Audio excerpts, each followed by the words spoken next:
इंसान के जीवन में कर्म, भाग्य और बुद्धि, इन तीनों में कौन सबसे बड़ा है, चलिए एक कहानी के माध्यम से जानते हैं।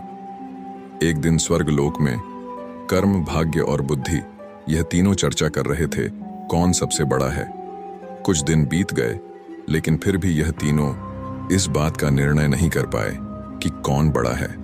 एक दिन नारद मुनि पास से गुजर रहे थे तो उन्होंने देखा कर्म, भाग्य और बुद्धि आपस में किसी बात को लेकर झगड़ रहे हैं। तो नारद मुनि तीनों के पास गए और पूछा, आप तीनों किस बात पर इतना झगड़ रहे हो?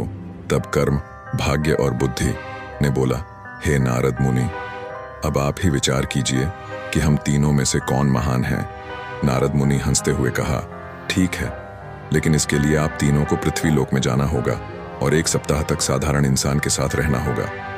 आप तीनों में से जिसके प्रभाव से उस इंसान का भला होगा उसी को महान घोषित किया जाएगा। यह सुनकर तीनों पृथ्वी लोक में जाने के लिए राजी हो गए। जब तीनों पृथ्वी लोक में आए तो उन्होंने जंगल में एक गरीब इंसान को पेड़ काटते हुए देखा। उन तीनों को लगा यही सही इंसान है जिसके शरीर में प्रवेश कर हम अपनी महानता सिद्ध कर सकते हैं। कर्म, भाग्य और बुद्धि आपस में बातें करके यह निर्णय लिया कि वे 1 सप्ताह करके इस इंसान के शरीर में रहेंगे और जिसके प्रभाव से इस इंसान का भला होगा उसे ही महान माना जाएगा। कर्म बोला, सबसे पहले मैं जाऊंगा और उस इंसान का भला करूंगा। कर्म उस इंसान में प्रवेश करते ही उसका कर्म क्षमता दुगना हो गया और वो प्रतिदिन जितना लकड़ी काटता था उससे ज्यादा काटने लगा। यह देखकर वह इंसान बहुत खुश हुआ। पहले से ज्यादा लकड़ी तो वह काट लेता था, लेकिन वह उतना ही लकड़ी बाजार ले जाकर बेच पाता था जितना कि वह पहले बेचता था, क्योंकि ज्यादा लकड़ी ले जाने के लिए उसके पास कोई सामान नहीं था। इसी तरह 7 दिन तक उसमें ज्यादा लकड़ी तो काट लिया, लेकिन उन सबको बेच नहीं पाया और उसकी हालत में कोई सुधार नहीं आया। 7 दिन बाद कर्म उसके शरीर से बाहर आ गया और निराश होकर स्वर्ग चला गया। यह देखकर भाग्य बोला, कर्म तो उसको धनवान नहीं बना सका, अब मैं उसको धनवान बनाऊंगा। यह कहकर भाग्य उस गरीब इंसान के शरीर में प्रवेश कर गया। भाग्य के शरीर में प्रवेश करने के कुछ देर बाद जंगल में उस गरीब इंसान को बहुत सारा धन मिला। उस धन को पाकर वह खुशी से झूमने लगा। धन को कैसे संभाल कर रखते हैं और कैसे सही जगह पर उपयोग करते हैं, इसका ज्ञान उसको नहीं था और उसने सारा धन खर्च कर दिया। 7 दिन बाद भाग्य भी उसका साथ छोड़ दिया और निराश होकर स्वर्ग चला गया। बुद्धि ने भाग्य से कहा, देखना मैं कैसे इसको धनवान बनाता हूं।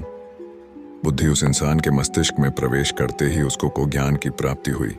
उसने अपनी कुल्हाड़ी की धार तेज की और जंगल चला गया लकड़ी काटने।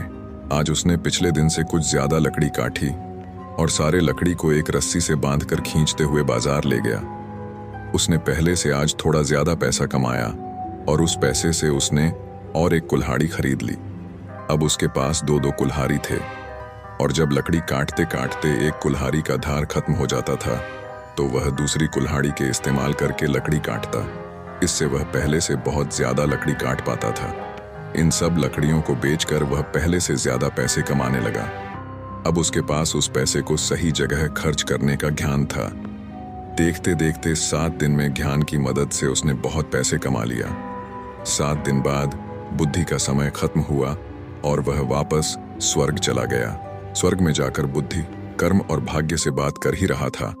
उसी समय नारद मुनि उनके पास आए और पूछा, आप लोग धरती पर गए थे क्या? तब कर्म, बुद्धि और भाग्य नारद मुनि से कहते हैं, जी हाँ, हम लोग धरती पर गए थे।